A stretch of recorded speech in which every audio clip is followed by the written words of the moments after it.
మనం దేవుని యొక్క సన్నిధిలో మరి ప్రార్థనలోనికి వెళదాం.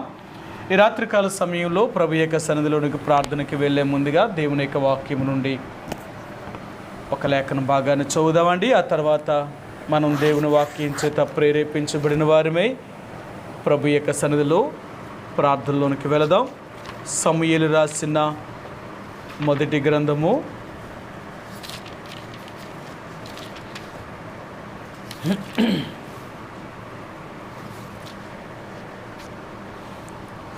9వ అధ్యాయము. సమూయేలు రాసిన మొదటి గ్రంథము 9వ అధ్యాయము. సమూయేలు రాసిన మొదటి గ్రంథము 9వ అధ్యాయము 16వ వచనాన్ని మనందరం కలిసి ఒక్క మాటలో చదువుదామండి. సమూయేలు రాసిన మొదటి గ్రంథము 9వ అధ్యాయము 16వ వచనాన్ని మనందరము కలిసి ఒక్క మాటలో చదువుదాం. చదవగలిగిన వారు నాతో కూడా కలిసి చదవడానికి ప్రయత్నించేయండి. ఎట్లనగా, నా జనులు మొర నా యొద్దకు వచ్చెను, నేను వారిని దృష్టించి ఉన్నాను. కాగా ఫిలిష్తీయుల చేతిలో నుండి నా జనులను విడిపించుటకై నా జనులైన ఇశ్రాయేలీల మీద వారిని అధికారినిగా అభిషేకించుటగాను రేపు ఈ వేళకు నేను బెన్యామీను దేశములో నుండి ఒక మనుషుణ్ణి నీ యొద్దకు రప్పించుదును.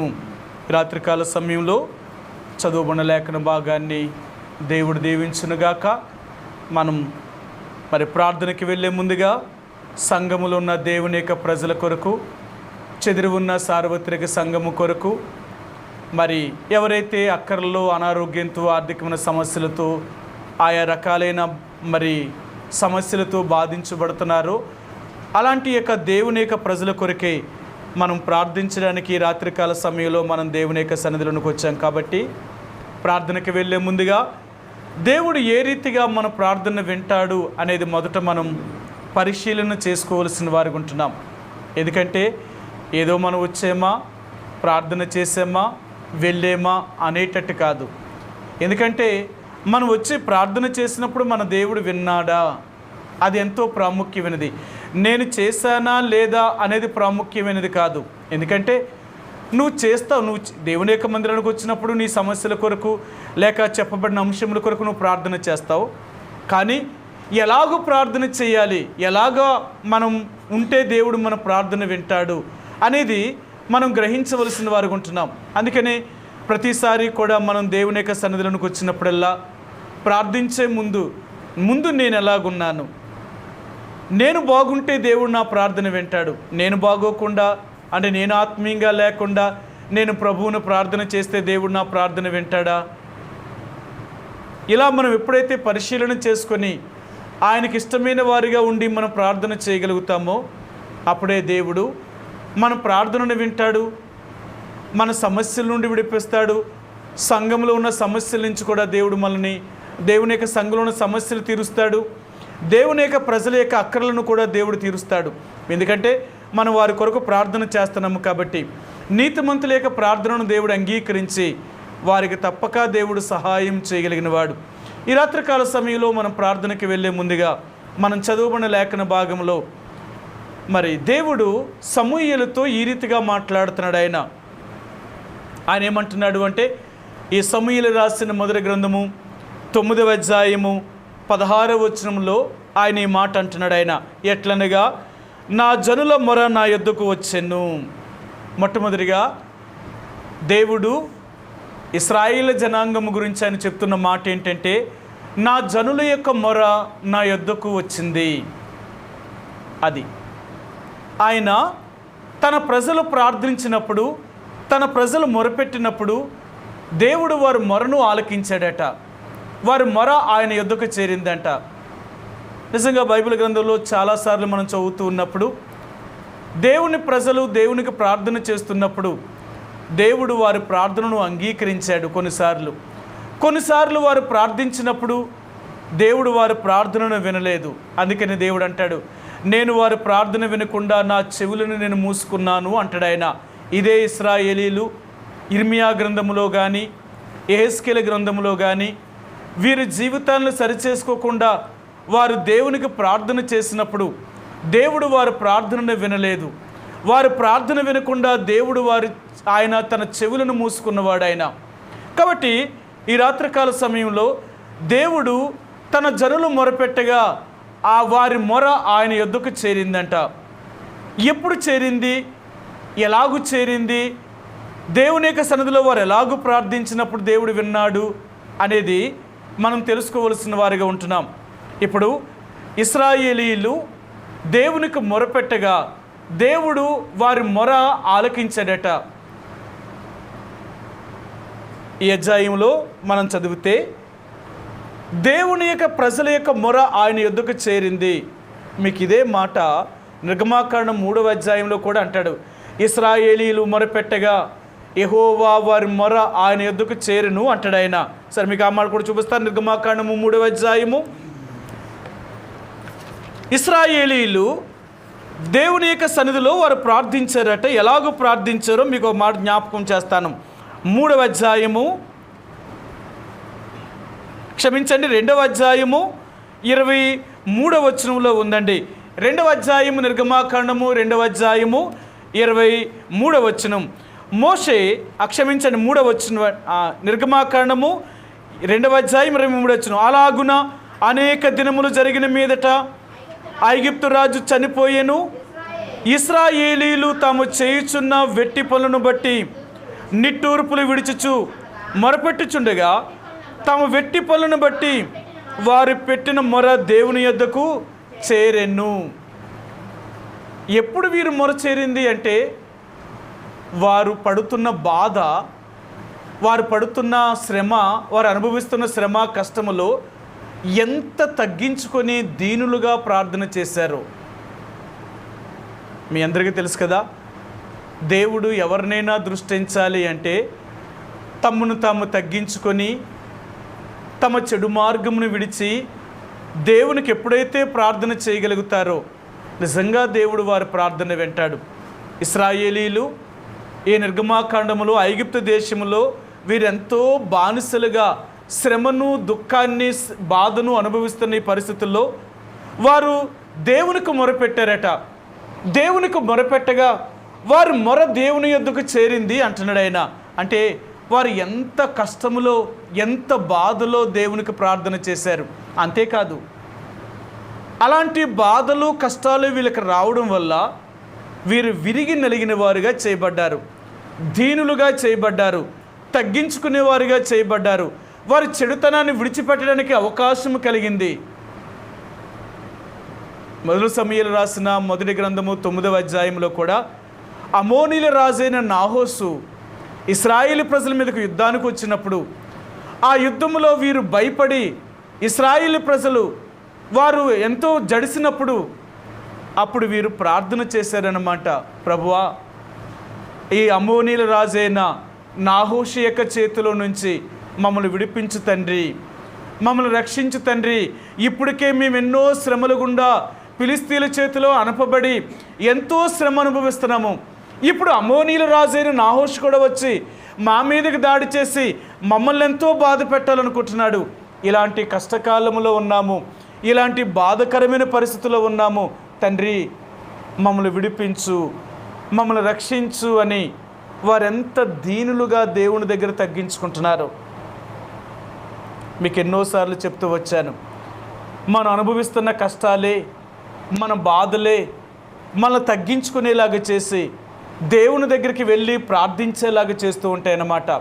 మన కష్టాలు లేవనుకోండి, మనకి ఏ బాధలు లేకుండా అన్ని రకాలుగా మనం బాగున్నామనుకో, దేవుడి మందిరము కానీ, దేవుడు కానీ, దేవుని గురించి దేవుడికి సన్నిధిలో ప్రార్థించాలని కానీ ఇలాంటివి ఏముండవు మనకి. మరి ఎలాగుంటుందో తెలుసా? మనం ఈ లోకంలో ఎవరి దగ్గరికి వెళ్ళాలి, ఏం చేయాలి, ఎలాగ జీవించాలి, లోకంలో మనం ఎలా సంపాదించాలి, ఇలాంటివి ఆలోచిస్తూ ఉంటాం. కారణం ఏంటో తెలుసా? మనకు అన్నీ బాగున్నప్పుడు దేవుడు ఎందుకు? బాగున్నప్పుడు దేవుడు కాదు, లేనప్పుడు మనకు దేవుడు, మన కష్టాల్లో, మన బాధల్లో ఉన్నప్పుడు దేవుడు.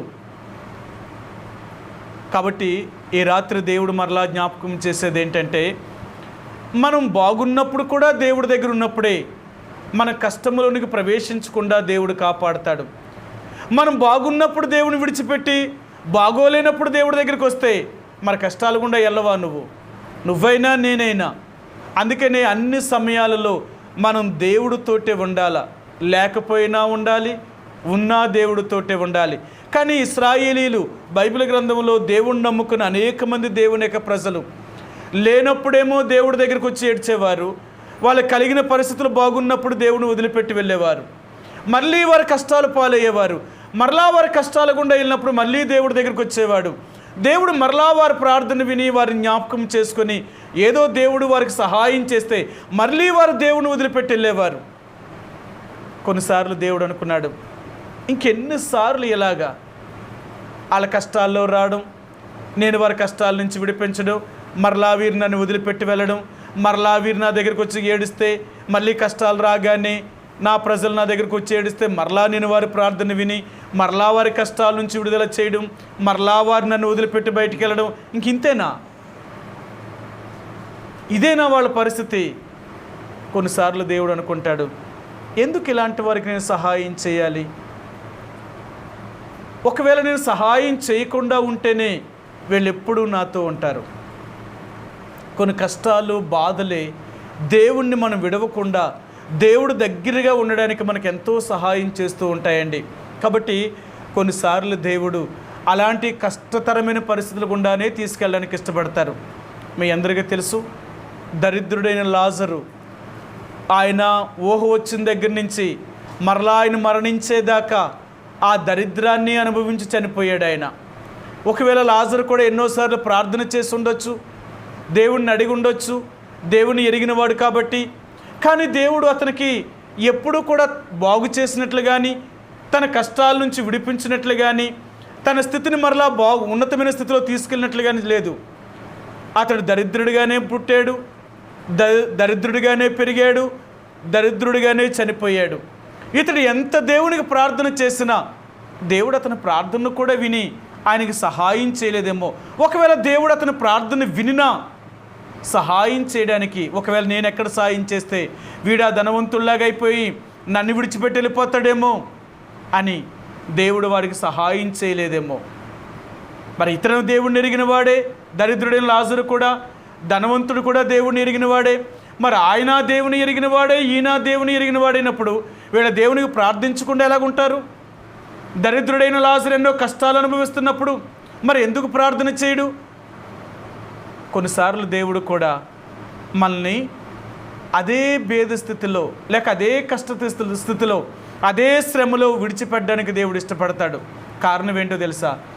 ఇలాగ నేను వాళ్ళకి ఇస్తేనే నాతో ఉంటారేమో. కొన్నిసార్లు మనం ఆ కష్టాలు బాధల్ని అనుభవించుకుంటూ వెళుతూ దేవుడి దగ్గరికి వస్తూ దేవుని ప్రార్థన చేస్తూ మళ్ళా దేవుడి నుంచి ఇంటికి వెళుతూ ఈ శ్రమలు ఈ బాధలు మనల్ని ఎంతో నలుపుతూ ఉన్నప్పుడు మనం ఆత్మీయంగా ఎంతో అభివృద్ధి చెందుతూ ఉంటాం అన్నమాట. ఇంకా దేవుడి దగ్గరికి వెళ్ళాలి, ఇంకా దేవుడి మీద ఆధారపడాలి. దేవుడి మీద మనం ఎంత ఆధారపడుతూ ఉంటామో దేవుడు మనకు సహాయం చేస్తాడు అనే నమ్మకంతో దేవుడి దగ్గరికి వస్తూ ఉంటాం. ఇప్పుడు ఇశ్రాయేలీలు కూడా యెహోవాకు మొరపెట్టారట, అయ్యా మేమెంతో కష్టతరమైన పరిస్థితుల్లో ఉన్నాం, మమ్మల్ని రక్షించడానికి కానీ మమ్మల్ని విడిపించడానికి కానీ ఎవ్వరు మాకు లేరు, మాకు నువ్వు మాత్రమే ఆధారమైన దేవుడివి, మాకు నువ్వే విడుదల చెయ్యాలి అని ఇశ్రాయేలీలు దేవునికి మొరపెడుతున్నారట. దేవునికి ప్రార్థన చేశారు. ఎందుకంటే మాకు ముందుగా మా పక్షముగా ఒకళ్ళు యుద్ధము చేయడానికి ఒక రాజు మాకు కావాలి. అందరికీ రాజులు ఉన్నారు, మాకు లేడు. మాకే కష్టం వచ్చినా, ఏ బాధ వచ్చినా, ఏ శ్రమ వచ్చినా మమ్మల్ని ముందుగా నడిపించడానికి కానీ మాకు సహాయం చేయడానికి కానీ మాకు ఒక రాజు అవసరం కదా. కాబట్టి ఆ అమోనీల రాజైన నాహూషేక చేతిలో నుంచి మమ్మల్ని విడిపించడానికి మాకు ఒక రాజును మాకు కావాలి. వీరెప్పుడైతే దేవునికి ప్రార్థన చేశారో దేవుడు కూడా దాన్ని అంగీకరించాడు. ఎందుకంటే న్యాయాధిపతుల గ్రంథములో ఇశ్రాయేలీలు దేవునికి ప్రార్థన చేయడం, వారి కొరకు ఒక న్యాయాధిపతిని పుట్టించడం, ఆ న్యాయాధిపతి ఇశ్రాయేలీ ప్రజలకు మరి ఆ ఫిలిస్తీన్ల చేతిలో నుండి కానీ, అమోనీల చేతిలో నుండి కానీ, మోయాబీల చేతిలో నుండి కానీ విడిపించి వారికి నెమ్మది కలిగించడం, అతడు చనిపోయిన తర్వాత మరలా ఇశ్రాయేల్ మామూలు స్థితికి రావడం, మరలా వారికి ఒక న్యాయాధిపతిని పుట్టించడం, అలాగే ఇప్పుడు దాకా జరిగింది. ఇప్పుడు ఇశ్రాయేల్ ప్రజలకు సమూయేలు ఒక న్యాయాధిపతిగా ఉన్నాడు. ఆయన ప్రవక్త, రెండవది ఆయన ఒక న్యాయాధిపతి. ఇశ్రాయేల్ ప్రజలకు న్యాయము తీర్చేవాడు అన్నమాట. ఎలాంటి వాడు అంటే, ఇశ్రాయేల్ ప్రజలకు న్యాయము తీర్చేటప్పుడు ఎప్పుడు కూడా వారి దగ్గర నుంచి లంచమునైనా, వారి దగ్గర నుంచి ఆయన ఎప్పుడు కూడా ఒక ఎద్దునైనను గాడిదనైనను ఎప్పుడూ ఎవరి దగ్గర నుంచి ఏది తీసుకోలేదు. న్యాయముగా పరిపాలన చేస్తున్నాడు. ఎంతో యథార్థముగా ఉన్న న్యాయాధిపతి అయిన సమూయేలు ఒక ప్రవక్త అయిన. ఇలా ఉన్నప్పుడు ఇప్పుడు ఇశ్రాయేలు ప్రజలు అడుగుతున్నారు, అయ్యా మాకు ఒక రాజు అవసరము, మమ్మల్ని రక్షించడానికి, మాకు సహాయం చేయడానికి, మా యుద్ధములు జరిగించడానికి, మాకు ముందుగా వెళ్ళడానికి ఒక వ్యక్తి కావాలి, మాకు సహాయం చేయతండి వారు దేవుడిని అడిగినప్పుడు దేవుడు మనసుకు కూడా ఇష్టమైంది. సరే, వీళ్ళెంతగా ఒక రాజు కావాలని అడుగుతున్నారు కాబట్టి సరే విద్దాం అని దేవుడు కూడా ఆయన ఇష్టపడ్డాడు. ఆయన అందుకని అంటున్నాడు, ఆయన ఇశ్రాయేలీల యొక్క మొర దేవునికి వారు మొరపెట్టగా వారి మొర ఆయన యొద్దకు చేరిందంట. ఒకటి. రెండవదిగా ఈ సమూయేలు రాసిన మొదటి గ్రంథము 9వ అధ్యాయములో రెండవది అక్కడ ఏం చెప్తున్నాడు అంటే, ఇశ్రాయేలీలు దేవునికి మొరపెట్టగా వారి మొర దేవుని యొద్దకు చేరడమే కాక, దేవుడు ఇక్కడ రెండవది ఇంకో మాట చెప్తున్నాడు. ఎట్లనగా, నా జనుల మొర నా యొద్దకు వచ్చెను, నేను వారిని దృష్టించి ఉన్నాను. రెండవదిగా ఇక్కడ ఆయన చెప్తున్న మాట ఏంటంటే, నేను వారిని దృష్టించి ఉన్నాను. దేవుడు వారిని దృష్టించాడంట. ఇక్కడ మీకు నిర్గమాకాండలో కూడా చూసాం, ఇశ్రాయేలు దేవునికి మొరపెట్టారు, దేవుడు వారిని చూశాడు, వారి మొర ఆయన ఎదుగు చేరింది, వారు పడుతున్న బాధను దేవుడు చూశాడట. ఇప్పుడు వీళ్ళని కూడా అన్నాడు, యెహోవా ఇశ్రాయేలు దేవుడు లేక దేవుడు ఆయన నన్ను దృష్టించి, నేను వారిని దృష్టించి ఉన్నాను, నేను వారిని చూచాను, నేను వారిని చూశాను. ఈ రోజున దేవుడు అంటున్నాడు, నీ మొర నా యొద్దకు చేరడమే కాదు, నేను కూడా నిన్ను చూశాను. నేను నిన్ను చూసినప్పుడు నువ్వు ఎలాగున్నావో తెలుసా? నిజంగా కష్టంలోనే ఉన్నావు, నిజంగా నువ్వు బాధలోనే ఉన్నావు, నీకు అవసరం, నువ్వేమైతే అడుగుతున్నావో అది నేను చూశాను. సరే, దేవుడు వారిని దృష్టించాడట. నేను వారిని దృష్టించి ఉన్నాను. దేవుడు అందరినీ దృష్టించడు, దేవుడు అందరినీ చూడడు. మీరు అంటాడు, ఐగుప్తులో ఉన్న ప్రజల యొక్క బాధను నిశ్చయముగా నేను చూచి తిని అంటాడు. ఆయన తన ప్రజల యొక్క బాధను చూసినవాడు దేవుడు. ఈరోజు మరలా సమూయేలు రాసిన గ్రంథంలో కూడా అన్నాడు, నేను వారిని దృష్టించి ఉన్నాను, నేను వారిని దృష్టించి ఉన్నాను. ప్రియ సహోదరుడా, అందరినీ దేవుడు దృష్టించాడట. అందుకని అంటాడు, యెహోవా కన్నులు నీతిమంతులను చూస్తున్నాయంట. ఆయన దృష్టి ఎప్పుడు కూడా నీతిమంతుల మీద ఉంటుందన్నమాట. యథార్థముగా జీవించే వారి మీద, నీతిని అనుసరించే వారి మీద యెహోవా దృష్టి ఎప్పుడూ నిలిచి ఉంటుందన్నమాట. ఎందుకంటే మనం ఎప్పుడైతే దేవుని దృష్టికి మనం కనపడతామో, దేవుడు నీ స్థితిలో నుండి పైకి తీసుకురావడానికి ప్రయత్నం చేస్తాడు. మీ అందరికీ తెలుసు, దావీదు గురించి దేవుడు చెప్పినప్పుడు అంటాడు, ఎక్కడో గొర్రెలు కాసుకున్న దావీదుని దేవుడు చూచి, దేవుడు వెతికి, అతన్ని కనుగొని. సరే, బైబిల్ గ్రంథంలో చాలాసార్లు ఆ మాటలు వాడుతూ ఉంటాడనమాట.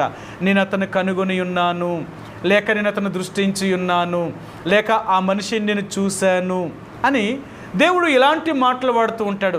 ఎప్పుడైతే దేవుడు వారిని చూస్తాడో ఆ స్థితిలో నుండి దేవుడు వారిని లేపుతాడు. మీ అందరికీ తెలుసు, ఈ నిర్గమాకాండంలో ఇశ్రాయేలు ప్రజల యొక్క బాధను చూసిన దేవుడు ఐగుప్తు దేశంలో నుంచి వారిని విడుదల చేసి వారిని వెలుపలకు తీసుకొచ్చాడు. ఆయన చూశాడు కాబట్టి తీసుకొచ్చాడు ఆయన. ఇప్పుడు సమూయేలు ఇశ్రాయేలు ప్రజలు ఈ మొర ఎప్పుడైతే దేవుడు వారిని దృష్టించాడో వారి కొరకు ఒక రాజుని దేవుడు కనుగొన్నాడు. వారికి సహాయం చేయడానికి ఒక వ్యక్తిని దేవుడు దృష్టించాడు. వారికి ఏది కావాలో అది ఇవ్వాలనుకున్నాడు దేవుడు. వారు ఏది ప్రార్థించారో దేవుడు వారికి ఇవ్వాలనుకున్నాడు ఆయన, దానికి ఉత్తరం ఇవ్వాలనుకున్నాడు ఆయన. అలాగా బైబిల్ గ్రంథంలో నీవు నేను చేసిన ప్రతి ప్రార్థనకు కూడా దేవుడు మనల్ని చూడాల, దేవుడు మనల్ని దృష్టించాల. ఎప్పుడైతే దేవుని యొక్క దృష్టి, దేవుని యొక్క ఆయన మరి కన్నులు మన వైపు తిరుగుతాయో నిజంగా దేవుడు మనకు సహాయము చేయగలిగిన వాడు, నీ స్థితిలో నుండి దేవుడు లేపగలిగిన వాడు. ఈ రాత్రి దేవుడు అంటున్నాడు, నేను వారిని దృష్టించి ఉన్నాను, నేను వారిని చూచాను, నేను చూశాను వారిని. నేను చూసినప్పుడు వారు ఎలాగున్నారో తెలుసా? నిజంగా చాలా కష్టంలో ఉన్నారు, వారు చాలా బాధలో ఉన్నారు. ఎలా? సరే, మీకు ఇక్కడ చూపిస్తాను ఆ మాటను. నేను వారిని దృష్టించి ఉన్నాను కాగా ఫిలిష్తీయుల చేతిలో నుండి నా జనులను విడిపించుటకై. సరే, ఇప్పుడు నేను ఏం చేయాలనుకుంటున్నాను అంటే ఫిలిష్తీయుల చేతిలో నుండి నా జనులను విడిపించాలనుకుంటున్నాను. నేను ఫిలిష్తీయుల చేతిలో నుంచి నేను వారిని విడిపించాలనుకుంటున్నాను. ఎందుకంటే వాళ్ళెంతో శ్రమ, ఎంతో బాధ, ఎంతో కృంగిదల గుండా వారు వెళ్తున్నారు. వీళ్ళు ఫిలిష్తీయుల చేత ఎంతో అనపబడిన వారుగా ఉంటున్నారు. వీరు ఫిలిష్తీయుల చేత ఎంతో బాధను అనుభవించిన వారుగా ఉంటున్నారు. ఇలాంటి పరిస్థితుల్లో వీరిని ఎప్పుడైతే దేవుడు చూశాడో, నేను వారిని దృష్టించానని దేవుడు చెప్పాడో, దేవుడు వారిని చూడగానే వారి ఫిలిష్తీయుల చేత బహు బాధకరమైన పరిస్థితులు గుండా వెళ్తున్నారు. వారు దోచుకునే వారి చేత, బాధించబడుతున్న వారి చేత వాళ్ళు ఎంతో బాధను అనుభవిస్తున్నారండి. వారు ఎంతో బాధను అనుభవిస్తున్నారు అని అంటాడు. ఇశ్రాయేలు ప్రజల గురించి దేవుడు ఇలాగ నెహెమ్యా అంటాడు, వారెంతో శ్రమను నిందను అనుభవించుచున్నారు. దేవుని యొక్క ప్రజలు ఎంతో శ్రమ, ఎంతో నిందను అనుభవిస్తున్న పరిస్థితుల్లో దేవుడు వారిని విడిపించాలనుకున్నాడు. మీ అందరికీ తెలుసు కదా, నెహెమ్యా గ్రంథము 1వ అధ్యాయములో నెహెమ్యా ఇశ్రాయేలు ప్రజల గురించి, ఆ యూదుల గురించి, యెరూషలేములో ఉన్న పరిస్థితుల గురించి ఆయన విన్నప్పుడు, అక్కడ ఎలాగున్నారు నా జనులు, నా ప్రజలు అన్నప్పుడు వారు ఎలాగున్నారో ఒక మాట చెప్తున్నాడు. నెహెమ్యా గ్రంథము 1వ అధ్యాయము 3వ వచనం, వారు చెరపట్టబడిన వారిలో శేషించిన వారు ఆ దేశములో బహుశ్రమను నిందను పొందుచున్నారు. ఆ ప్రజలు ఎలాగున్నారు అంటే బహుశ్రమను నిందను అనుభవించుచున్నవారు. ఇప్పుడు ఇశ్రాయేలు ప్రజలు ఫిలిష్తీయుల చేతిలో కూడా బహుశ్రమను, బహు నిందలను వారు అనుభవిస్తున్నారన్నమాట. వారు ఎంతో బాధను అనుభవిస్తున్నారు. అందుకనే దేవుడు ఫిలిష్తీయుల చేతిలో నుండి వారిని విడిపించాలి అనుకున్నాడు. ఆయన విడిపించాలనుకున్నాడు. వీరు ఆయనకు మొరపెట్టారు, ఆయన వారిని దృష్టించాడు. దృష్టించిన తర్వాత వాళ్ళ పరిస్థితి ఏంటో దేవుడికి అర్థమైంది. వీళ్ళలాగున్నారు కాబట్టి వీరు నాకు ప్రార్థన చేశారు, వీళ్ళ ప్రార్థనకి నేను జవాబునివ్వాలి అంటే ఫిలిష్తీయుల చేతిలో నుంచి వారిని నేను విడిపించాలి. ఇది ఆయన సంకల్పం. దేని గురించి అయితే వారు దేవునికి మొరపెట్టారో ఆయన వారిని దృష్టించాడు, వారు మొర విన్నాడు, ఆయన వారిని దృష్టించాడు, ఆయన వారిని విడిపించాలనుకున్నాడు. చూడండి, ఆయన ఎలాగున్నాడు. 1 ఆయన మొర విన్నాడు, 2 వాళ్ళని చూశాడు, 3 వాళ్ళని విడిపించాలనుకున్నాడు. ఆయన ఈరోజు దేవుడు కూడా నిన్ను నన్ను కూడా ఇదే పద్ధతుల్లో సహాయం చేయాలనుకుంటున్నాడు. నీ మొరను వినాలనుకుంటున్నాడు.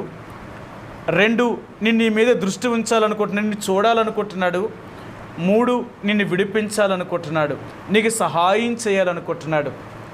ఒకవేళ దేవుడు నిన్ను చూసి లేక నీ మొర విని లేక దేవుడు నీకు సహాయం చెయ్యాలి అంటే ఈరోజు నువ్వు ఎలాగున్నావు?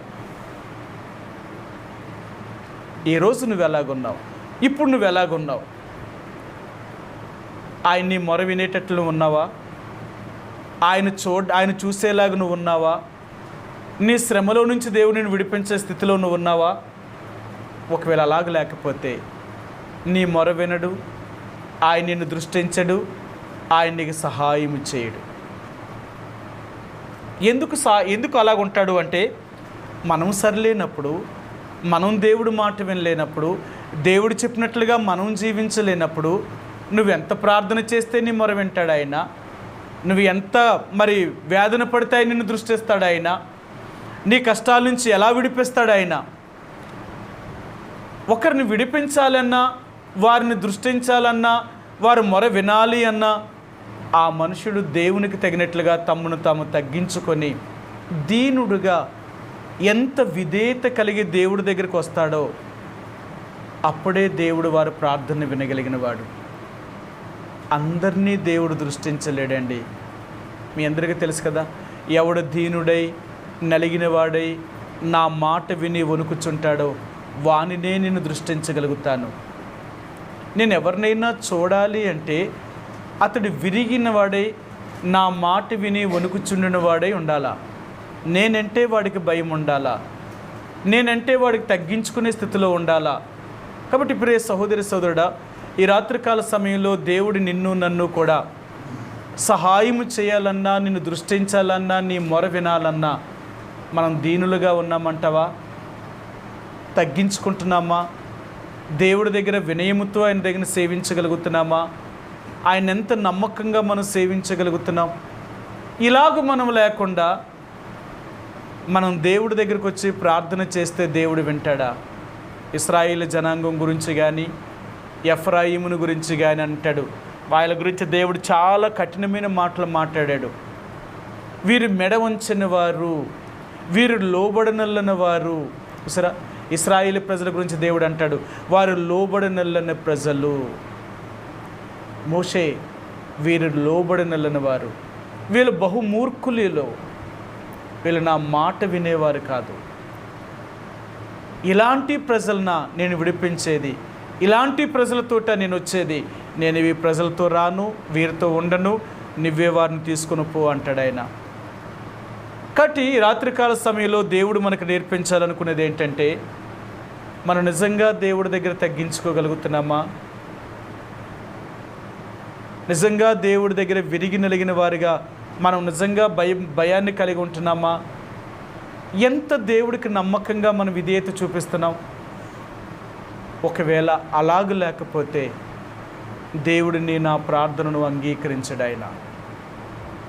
నీ మొర ఆయన వినడు, ఆయన నిన్ను దృష్టించడు, నీకు సహాయము చేయడు. లేదు, నువ్వు రావచ్చు, ప్రార్థన చేయొచ్చు, నువ్వు వెళ్ళొచ్చు, కానీ నీకు సహాయం మాత్రం రాదు. నువ్వెన్ని సంవత్సరాలు అలాగున్నా నీ జీవితంలో దేవుడి దగ్గర యథార్థత, నమ్మకత్వము లేకుండా, ఆయన చెప్పినట్లుగా నడవకుండా, మన సొంత ఇష్టానుసారంగా జీవిస్తూ, ఏదో దేవుడిని నమ్మేం కాబట్టి గుడికి వెళ్తాం, ఆయన చెప్పింది మనమంతా ఎందుకు చేయాలా, మన ఇష్టం వచ్చినట్లు మనం బ్రతుకుదాం అని ఎంతకాలమైతే మనం తగ్గించుకోకుండా, దేవుడు మాట వినకుండా, ఆయనకి అవిధేయత చూపుతూ మనం దేవునికి విరోధంగా జీవిస్తున్నప్పుడు మనం ఎంత ప్రార్థన చేసినా దేవుడు ఆలకించడాయన. నువ్వెంత శ్రమలో ఉన్నా దేవుడు నిన్ను చూడడాయన. నీ పరిస్థితుల నుంచి నిన్ను విడిపించడు ఆయన. కాబట్టి ఈరోజు మరలా దేవుడు అంటున్నాడు, ఇశ్రాయేలు ప్రజల యొక్క మొర ఆయన ఎదుగు చేరింది అంటే వారు ఎంత తగ్గించుకున్నారు. మీ అందరికీ తెలుసు, 2వ దినవృత్తాంతాల గ్రంథము 7వ అధ్యాయము 14వ వచనం అంటాడు, నేను ఎవరు ప్రార్థనైనా వినాలి అంటే తమ్మును తాము తగ్గించుకునేవాడై ఉండాలా. మొట్టమొదటిగా వారు తమ్మును తాము తగ్గించుకోవాలి. అంటే వారెవరో వారు గుర్తించాలి. మనం ఎవరము, మనం ఏ పాటి వారము. ఈ రోజులాగున్నాం, మరో క్షణమేమవుతో మనకు తెలియదు. మనం మంటివారమని మర్చిపోవద్దు. ఎప్పుడు కూడా మనం దేవుని యొక్క సన్నిధిలో కానీ, దేవుడి దగ్గర కానీ మనము దుమ్మి ధూళితో సమానమైన వారు. దేవుడు అంటాడు, నిన్ను జ్ఞాపకం చేసుకోవడానికి నువ్వు ఏపాటి వ్యక్తివి. ఇంతలో కనబడతావు, అంతలో మాయమైపోతావు. నీ బ్రతుకు అలాంటిది అంటున్నాడు ఆయన. ఇలాంటి మనల్ని దేవుడు జ్ఞాపకం చేసుకోవడం అంటే అదేమీ సామాన్యమైన విషయమేమీ కాదు. ఒక ఎన్నిక లేని మానవుణ్ణి, తృణీకరించబడిన మానవుణ్ణి, నీచులైన మానవుల్ని దేవుడు జ్ఞాపకం చేసుకోవడం అంటే అదేమైనా సామాన్యమా? ఈరోజు దేవుడు అంటున్నాడు, నేను నిన్ను దృష్టించాలి, నీకు సహాయం చెయ్యాలి అంటే నువ్వు తప్పక నువ్వెవరివో నువ్వు తెలుసుకొని ఉండాలి. నా సన్నిధికి వచ్చినప్పుడల్లా నువ్వు తగ్గించుకొని దేన మనసు కలిగిన వ్యక్తిగా నా దాని సన్నిధిలో నువ్వు ఉండాలంటే, నా దృష్టిలో నువ్వెంత తగ్గించుకొని ఉంటావో, నా దృష్టిలో నువ్వెంత వినయముగా ప్రవర్తిస్తావో, నేను చెప్పినట్లుగా నువ్వు ఎలా నడుస్తావో అలాగ నువ్వు ఉండగలిగితే నేను నీ కష్టాలను పోగొడతాను, నేను నీ మీద దృష్టి ఉంచుతాను. నువ్వు మొరపెట్టినప్పుడల్లా నీ మొర వింటాను నేను. ఇంకెంతకంటే నీకేం కావాలా? నీకే కష్టం వచ్చినా, నీకే ఇబ్బంది వచ్చినా, నీకే బలహీనత వచ్చినా, నువ్వు ఎలాంటి సమస్యల్లో ఉన్నా నువ్వు నాకు మొరపెట్టగానే నేను వింటాను, వెంటనే నీకు సహాయం చేయాలనుకుంటాను. అంతేకాదు, నేను ఎంత గొప్ప దేవుడినో తెలుసా? నువ్వు మొరపెట్టక ముందే నీ సమస్యను గుర్తించగలిగిన వాడిని. ఏదో నువ్వు అడిగితే ఇచ్చే దేవుని కాదు నేను, నువ్వు అడగక ముందు కూడా నేను ఇవ్వగలిగిన వాడిని. నువ్వు యథార్థంగా నాలో నువ్వు జీవించగలిగితే నువ్వు అడగక మునిపే నీ అక్కర్లను తెలుసుకుంటాను నేను. నువ్వు అడగక మునిపే నీ సమస్యలు తెలుసుకుంటాను. నువ్వు ఏది నా దగ్గరకు వచ్చి మొరపెట్టక ముందే నీకు సమస్యను ఏంటో నేను తెలుసుకొని దాన్ని నేను పరిష్కరించగలిగిన దేవుణ్ణి. నువ్వు అడిగితే ఇచ్చే దేవుణ్ణి కాదు, నువ్వు అడగక ముందే నేను సహాయం చేసే దేవుణ్ణి. మన దేవుడు ఎంత గొప్పవాడు అంటే అడిగితే ఇవ్వడం కాదు, అడగక ముందే దేవుడికి సహాయం చేయగలిగిన వాడు. ఎవరికి అలా చేస్తాడో తెలుసా? నిజంగా తమను తాము తగ్గించుకొని వారు దేవుని దృష్టిలో వినయముతో భయభక్తులు కలిగి యథార్థముగా దేవుళ్ళలో నడుస్తూ వారు దేవుడు చెప్పినట్లుగల్లా ఆయన ఆజ్ఞలను ఆయన కట్టడలను అనుసరిస్తూ ఉంటారో అలాంటి వారి యొక్క ప్రార్థనను లేక అలాంటి వారి యొక్క సమస్యలను వారు అడగక మునిపే దేవుడు తీర్చగలిగిన వాడు. వారు అడగక మునిపే తమ సమస్యల నుంచి దేవుడు పరిష్కరించగలిగిన వాడు.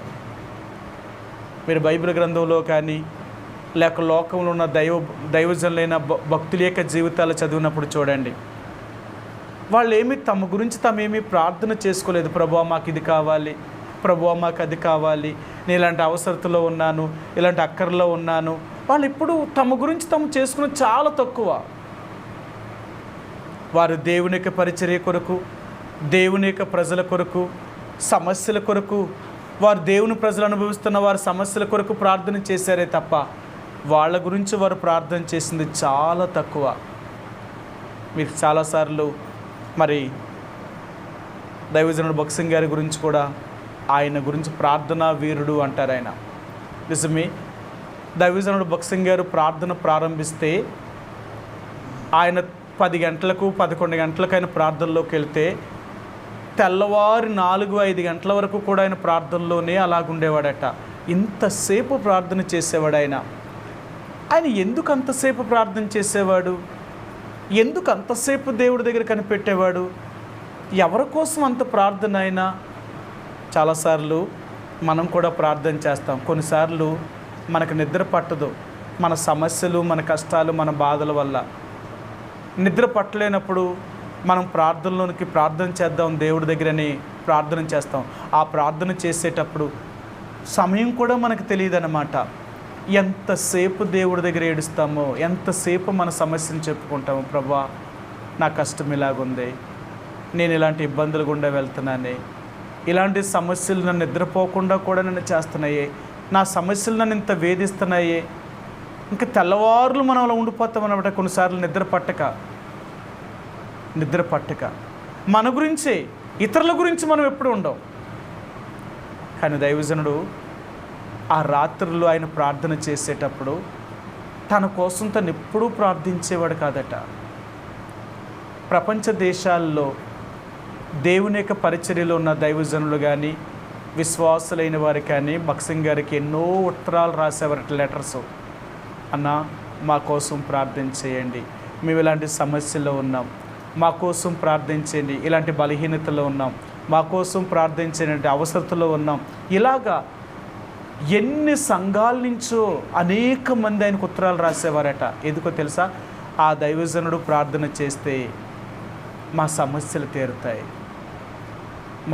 ఆ దైవజనుడు ప్రార్థన చేస్తే, దైవజనుడు భగత్ సింగ్ గారు ఆయన ప్రార్థన చేసేటప్పుడు ఇవన్నీ ఆయనకు వచ్చిన ప్రార్థనా రిక్వెస్టులు అన్నీ కూడా ఆయన ముందేసుకొని రాత్రంతా ప్రతి వారి గురించి ప్రతి ఉత్తరాన్ని చదవడం, ప్రభా పలానా వారు ఇలాంటి కష్టంలో ఉన్నారు, వాళ్ళకి సహాయించు, పలానా వారు ఇలాంటి బలహీనతలో ఉన్నారు, వారిని విడిపించు, పలానా వారు ఇటువంటి రోగము చేత బాధించబడుతున్నారు, వారిని స్వస్థపరచు. ఇలాగా ఆయనకు వచ్చిన ఉత్తరాలన్నిటి గురించి ఆయన ప్రార్థన చేసేవాడట. ఎంత ప్రార్థన చేసినా ఎన్ని ఉత్తరాలు ఉండేయటో ఆయనకి. ఇంకా అవి అయ్యేదాకా, ఈ రాత్రి అయిపోతే మళ్ళా రేపు రాత్రికి అవి అవ్వేదాకా అందరి గురించి ఆయన ప్రార్థన చేసేవాడు. ఒకప్పుడు దైవజనుడు, మనం బల్ల దగ్గర ప్రార్థన చేసేటప్పుడు దైవజనుడు భక్సింగ్ గారు ఆ రోజుల్లో గంట సేపు చేసేవారట ప్రార్థన. బల్ల దగ్గరే గంట సేపు చేసేవారట ప్రార్థనా మనవులన్నీ అక్కడ జ్ఞాపకం చేసుకునేవారు. ప్రభా నీ బల్ల దగ్గర కూడి వచ్చాం, ప్రజలు ఇలాంటి కష్టంలో ఉన్నారు, నీ ప్రజలు ఇలాంటి దైవజనులు ఇలాంటి శ్రమలో ఉన్నారు, ప్రతి ఒక్కరి గురించి ఆయన ప్రార్థన చేసేవాడు. ఆయనకు వచ్చిన ప్రేయర్ రిక్వెస్ట్లు అన్నీ అక్కడ తీసుకొని ఒక లిస్టు రాసుకొని అక్కడ ప్రార్థన చేసేవారు. కారణం ఏంటో తెలుసా? దేవుని యొక్క ప్రజల కొరకు ఆ దైవజనుడు అంతగా ప్రార్థించేవాడు. తన కోసం తను ఎప్పుడు ప్రార్థించుకుని చాలా తక్కువ, కానీ తన కోసం తను ప్రార్థించుకోలేకపోయినా దేవుడు తన ప్రార్థనను, తనకు కావలసిన అవసరతలన్నీ ఎరిగి తన అడగక మునిపే తన అక్కర్లన్నీ తీర్చేవాడు. ఆయన తనకి ఏది కావాలన్నా దేవుడే ఆయనకు అనుగ్రహించేవాడు. ఎప్పుడు ఏది కావాలో, ఎప్పుడు ఆయనకి ఏది అవసరమో అన్నీ దేవుడిచ్చేవాడు. మీ అందరికీ తెలుసు కదా, రోమిలికి రాసిన పత్రిక 8వ అధ్యాయం 28వ వచనం అంటాడు, కాగా దేవుణ్ణి ప్రేమించు వారికి, అనగా ఆయన సంకల్పం చొప్పున పిలువబడిన వారికి అందరికీ మేలు కలుగుటకే సమస్తమును సమకూడి జరుగుతున్నది. నువ్వు అడిగితే కాదు, నిజంగా నువ్వు దేవుణ్ణి ప్రేమించగలిగితే నువ్వైనా నేనైనా, నువ్వు అడగక మునిపే నీకు అన్ని మేలు చేయగలిగిన దేవుడు, నువ్వు అడగక మునిపే నీ అక్కర్లను తీర్చగలిగిన దేవుడు, నువ్వు అడగక మునిపే నీ సమస్యను పరిష్కరించగలిగిన దేవుడు, అది మన దేవుడు. నువ్వు అడిగితే చేయడం కాదు, అడగక ముందే అలాగే చెయ్యాలి. అంటే ఆ దేవుళ్ళలో నువ్వెంత నమ్మకంగా జీవిస్తున్నావు, ఆ దేవునికి తగినట్లుగా మనం బ్రతుకుతున్నామా, ఆయన ఆజ్ఞలను ఆయన కట్టడలను మనం అనుసరించగలుగుతున్నామా, నిజంగా మనం దేవుణ్ణి ప్రేమిస్తున్నామా? నువ్వు నిజంగా అలాగ నువ్వైనా నేనైనా ఉండగలిగితే ఈ రోజు దేవుడు అంటున్నాడు, నీ మొర నేను వింటాను, నేను నిన్ను దృష్టిస్తాను, నిన్ను విడిపిస్తాను. నువ్వు ఏ స్థితిలో ఉన్నప్పటికీ కూడా. ఇంకెందుకంటే ఏం కావాలో చెప్పండి మనకి? మనం మొరపెట్టినప్పుడు మన ప్రార్థన వినే దేవుడు, రెండవదిగా మన కష్టాన్ని చూసే దేవుడు, మన కష్టం నుంచి విడిపించే దేవుడు. ఆయన ఇంత గొప్ప దేవుడిని నమ్ముకున్నాం. మరి అలాంటి దేవుడిని నమ్ముకొని దేవుడి ద్వారా మన సహాయం పొందగలుగుతున్నామా? దేవుడు మనకు సహాయం చేయగలుగుతున్నాడా? మన కష్టాల నుండి, మన ఇబ్బందుల నుండి, మన బాధల నుండి, మన సమస్యల నుంచి దేవుడు విడిపించగలుగుతున్నాడు అంటావా? ఒకవేళ విడిపించలేదు అంటే ఇప్పటికైనా ఆలోచించు, ప్రభువా నేను ఎక్కడో తప్పిపోయాను, నేను ఎక్కడో నీ మాట వినలేదు, ఎక్కడ నీ ఆజ్ఞలు నెరవేర్చకుండా నేను ఉన్నాను, ఎక్కడ నిన్ను ప్రేమించడంలో నేను తక్కువైపోయాను, నన్ను క్షమించు, నన్ను క్షమించు. ఎప్పుడైతే మనం దేవుడి దగ్గర సరి చేసుకోవడానికి ఇష్టపడతామో, మన లోట్లన్నీ మనం సరి చేసుకోగలిగితే ఈరోజు దేవుడు అంటున్నాడు, సరే అయితే ఇంతగా నువ్వు నా దగ్గర ఒప్పుకున్నప్పుడు నేను నీకు సహాయం చేయగలుగుతాను, నీ మొర విన్నాను, నేను నిన్ను చూశాను, నేను నీకు సహాయం చేయగలుగుతాను. ఆయన సహాయం చేశాడా? నీ సమస్యలన్నీ తీరిపోతాయి. అందుకంటాడు, మనం అడుగు వాటన్నిటికంటేను, ఊహించు వాటన్నిటికంటేను అత్యధికముగా చేయగలిగిన శక్తి కలిగిన దేవుడట ఆయన. నువ్వు ఊహించవు అన్నమాట, ఇలాగ ఉంటానని, ఇలాగ జరుగుతుందని, ఇలాగ దేవుడు నాకు ఇస్తాడని నేను ఎప్పుడూ అనుకోలేదండి. నిజంగా దేవుడే నాకు సాయం చేశాడు, దేవుడే నన్ను ఈ స్థితిలో తీసుకొచ్చాడు. ఎందుకో తెలుసా? మనం దేవుణ్ణి ప్రేమించేవారు అయితే నీకు అన్నీ సమకూడి మేలు జరుగుతాయి. దేవుడు అన్నిటిలో నుంచి విడిపించగలుగుతాడు. నేను ఉన్నతమైన స్థాయిలోకి దేవుడు తీసుకెళ్తాడు. ఇహమందు పరమందు కూడా దేవుడితో ఎల్లప్పుడూ యుగయుగాల సంతోషకరమైన జీవితాన్ని జీవించేలాగా ప్రభువు నీకు సహాయం చేయగలుగుతాడు. అలాగే దేవుడు నీకు నాకు సహాయం చేయాలి అంటే మనం ఖచ్చితంగా ఆయన్ని ప్రేమించాలి, ఆయన ఆజ్ఞలను అనుసరించాలి, ఆయనకి తగినట్లుగా మనం నడవాలి. ఈ మూడు మనం చేయగలిగినప్పుడు తప్పక దేవుడు నీ మొర వింటాడు, నిన్ను దృష్టించగలుగుతాడు, నీకు సహాయం చేయగలుగుతాడు. ఆ రీతిగా దేవుడు నీకు నాకు సహాయం చేయనుగాక. ఈ రాత్రికాల సమయంలో కొద్ది సమయం ప్రార్థనలోనికి వెళదాం. చెదిరి ఉన్న పరిశుద్ధులైన వారి కొరకు ప్రార్థన చేయండి. ఎవరైతే కష్టములో, దుఃఖంలో, బాధలో, ఇబ్బందుల్లో, అనారోగ్యంతో ఉంటున్నారో వారి యొక్క సమస్యల నుంచి దేవుడు విడిపించి వారికి సంపూర్ణమైన సహాయాన్ని దేవుడు దయచేసేలాగా ప్రార్థన చేయండి.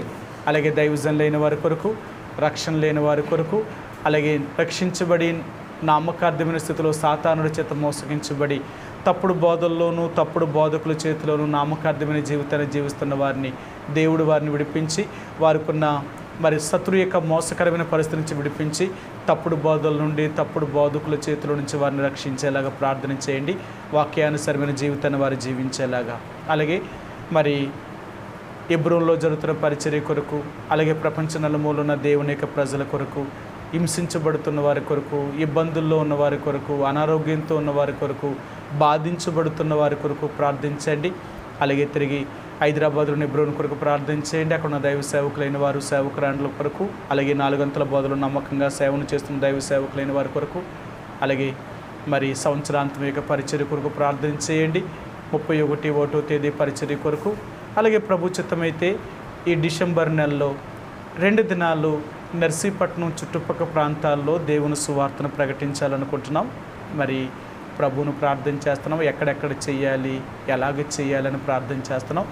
దేవుడు ఎక్కడైతే అక్కర కలిగి ఉన్నారో, ఎక్కడైతే నిజమైన వాక్యం కొరకు ఆకలి కలిగి ఉన్నారో, రక్షణ లేని వారు ఉంటున్నారో అలాంటి వారి మధ్యకు దేవుడు మనల్ని నడిపించేలాగా, అలాంటి వారికి నిజమైన సువార్తను అందించట్లో ప్రభు సహాయం చేసేలాగా, ఆ గ్రామాల్లో దేవుడు మనకు చూపించేలాగా ప్రార్థన చేయండి. అలాగే ఇక్కడ అయిన తర్వాత 2 దినాలు మరలా కొండపల్లి ప్రాంతంలో ఆ చుట్టుపక్కల గ్రామాల్లో కూడా 2 దినాలు సువార్తను చేయాలనుకుంటున్నాం. కట్టి ప్రభు సహాయం చేసేలాగా అక్కడ కూడా ఎవరైతే వాక్యం లేక నామకార్థమైన స్థితిలో నిజమైన సువార్తను అందుకున్నారో అలాంటి వారికి దేవుడు సువార్తను అందించేటట్లుగా ప్రభు వారికి కూడా సహాయం చేసేలాగా, గ్రామాలు చూపించేలాగా ప్రార్థన చేయండి. అలాగే ఇంకా ఏలేశ్వరము, రాజవొమ్మంగి, కొండపల్లి ఉన్న విశ్వాసుల కొరకు ప్రార్థించండి. యెహోవా ఇరే మందిరములో ఇంకా చేయవలసిన పనులు కొన్ని ఉన్నాయి, అవి చేయబడ్డానికి. అలాగే వెనకాల 2 గదులు కూడా కట్టాలనుకుంటున్నాం. పునాది వేసం, మిగిలిన పని కూడా పూర్తి చేయడానికి ప్రభు సహాయం చేసేలాగా ప్రార్థన చేయండి. అక్కడున్న విశ్వాసులు ఆత్మీయంగా ఎదిగేవారిగా సిద్ధపరచం కొరకే ప్రభు సహాయం కొరకు ప్రార్థన చేయండి. అలాగే నర్సీపట్నంలో ఉన్న విశ్వాసుల కొరకు, అలాగే ఆ వెనకబడుతున్న వారి కొరకు, ఏదో వచ్చామా వెళ్ళామా అనేది కాదు, కానీ నిజంగా దేవుని కొరకు ఆకలి దప్పులు కలిగిన వారిగా, దేవుని కొరకు అటువంటి ఆసక్తి కలిగి జీవించేవారిగా వారిని దేవుడు సిద్ధపరిచేలాగా, వారి కుటుంబాలు ఉన్న ప్రతి సమస్యను దేవుడు తీర్చేలాగా ప్రార్థన చేయండి. అలాగే ఆదివారం పరిచర్య కొరకు ప్రార్థన చేయండి. అలాగే బలహీనులైన వారి కొరకు, అనారోగ్యంతో ఉన్న వారి కొరకు ప్రార్థించండి. అలాగే తిరిగి తూర్పుగోదావరి జిల్లాలో జరుగుతున్న పరిచర్య కొరకు నర్సిపూడి, రామచంద్రాపురం, అనపర్తితో ఉన్న 4 మందిరాలు, అలాగే తిరిగి పెద్దాపురం, సామర్లకోట, కాకినాడలో ఉన్న దేవుని ప్రజల కొరకు ప్రార్థన చేయండి. అలాగే విజయనగరంలో డేవిడ్ మార్టిన్ గారు, వారితో కలిసి పనిచేస్తున్న వారి కొరకు, అలాగే లంకెలపల్లిలో జోనాథన్ మార్టిన్ గారు వారు చేస్తున్న పరిచర్య కొరకు, ఇలాగా దైవజనులైన వారి కొరకు కొద్ది సమయం ప్రభు యొక్క సన్నిధిలో ప్రార్థనలో గడుపుదామండి. ఆ రీతిగా ఒకరి తర్వాత ఒకరు ప్రభు యొక్క సన్నిధిలో కొద్ది సమయం మనం ప్రార్థనలో గడుపుదాం. ఆ రీతిగా ప్రార్థనను కొనసాగిస్తామండి.